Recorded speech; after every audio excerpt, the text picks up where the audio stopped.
Quand j'étais très petite, ma mère, elle a remarqué très tôt que j'avais un problème de vue. À travers le son, elle a communiqué avec moi en jouant de la musique. Avant de savoir parler, je chantais et je parlais avec un piano. Moi, la musique, ça a été mon premier moyen de communication.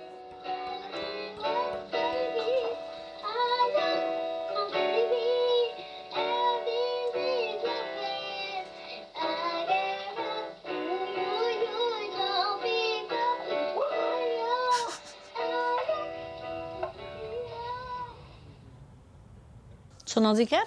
Ah, moi, j'ai vu ça tout de suite. Hein. J'ai dit non, Luan, il faut que je te donne au maximum le tout. Et je ne demande pas qu'elle soit star, mais qu'elle peut gagner sa vie. Elle s'est battue. Elle a tout compris. C'est ici que je fais tout, en fait. C'est ici que j'enregistre tous les instruments que j'ai. C'est avec un appareil comme ça que j'ai commencé. Mon tout premier single, j'ai fait avec un iPad. Mon but, vraiment, c'est de faire des scènes, de performer et vraiment toucher les cœurs. C'est vraiment le mot qui ressort.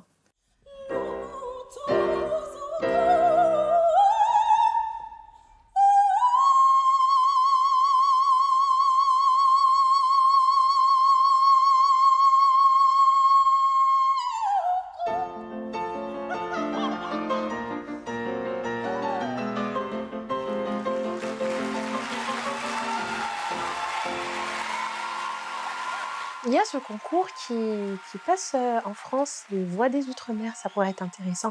Nous, on se dit Voix des Outre-mer, musique traditionnelle, Biguine, Bazouk, Gros-Ka, tout ce qui va avec.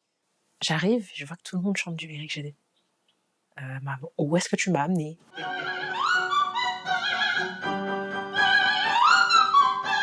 Ah non mais...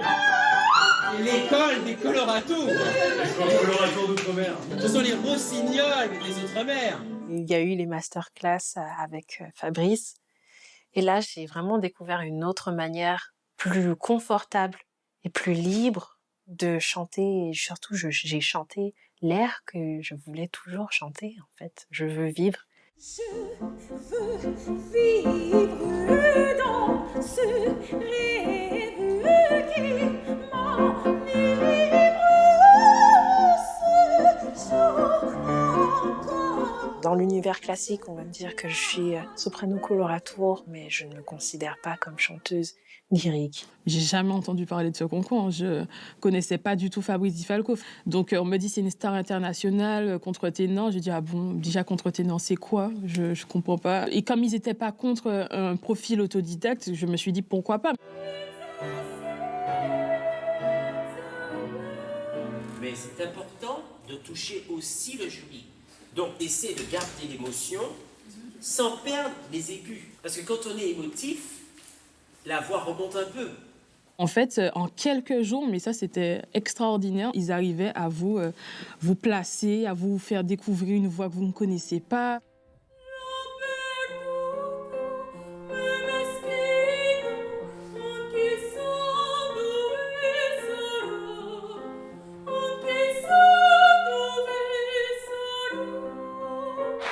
Moi, jusqu'au bout, j'ai pas compris. En fait, je crois que durant toute cette année-là, je comprenais rien du tout. Bravo. Lydia Louis-Joseph Dodé, bien sûr, représentera la Martinique le 28 janvier à la salle Corto à Paris. Et on me dit, du coup, tu es jeune talent. J'ai fait, alors là, c'est encore un autre problème. Parce que j'arrive à Paris, je me rappelle, on était à l'église Saint-Méry, il faisait hyper froid. Mais hyper froid, je me rappellerai toute ma vie. Et je rencontre tous ces autres chanteurs d'Île-de-France, de Guadeloupe, de Guyane. C'était des personnes qui étaient de Métis ou de conservatoire. Mais le fait que qu'ils viennent des Outre-mer, ça m'a aidée à me sentir moins seule.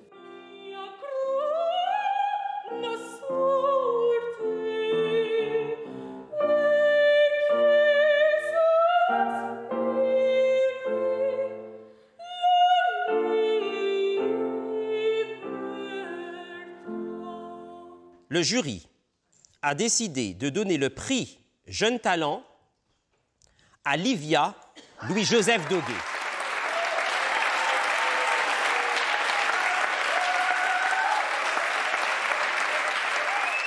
Quand j'étais petite, je me suis dit dans le coin de ma tête, peut-être qu'un jour, j'aurais aimé être chanteuse. Et pour moi, c'était un petit coin dans ma tête, comme un rêve, mais jamais j'aurais cru que j'aurais pu chanter. Hein. Je sais que ça vaut le coup. Je sais qu'il faut que je fasse ce concours. Je sais qu'il faut que je dépasse mes propres limites. Tu vas... Oh là là.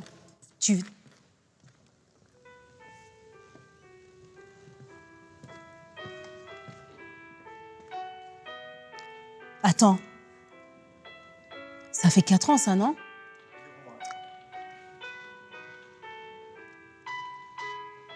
Oh là là. Alors attention. Il y a une chance sur 2 pour que ça me plaise pas.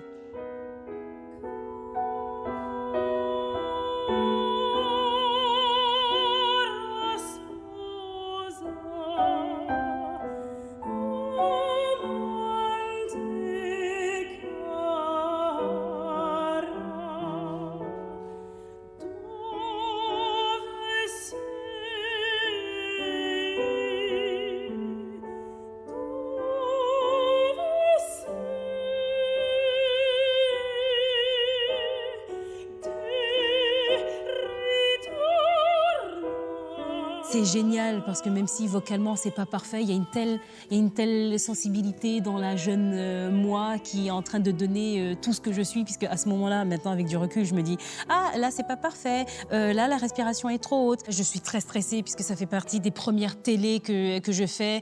Je me sens en sécurité puisque c'est avec les voix des Outre-mer. Fabrice Di Falco. Il m'a dit tout va bien aller, fais ce que tu connais, tu as travaillé pour, va sur scène et maintenant habitue-toi aux caméras, habitue-toi au fait de donner au public et ça va faire partie de ton métier. Donc il y a une première à tout. Je trouve ça tellement beau, c'est il y a 4 ans et j'ai l'impression que c'était un autre monde en fait. Bravo et merci Axel. Cette année-là, on m'a donné le prix d'encouragement. Donc, après ce prix, je vais laisser passer 1 an et après, je vais revenir et cette fois-ci, je serai lauréate.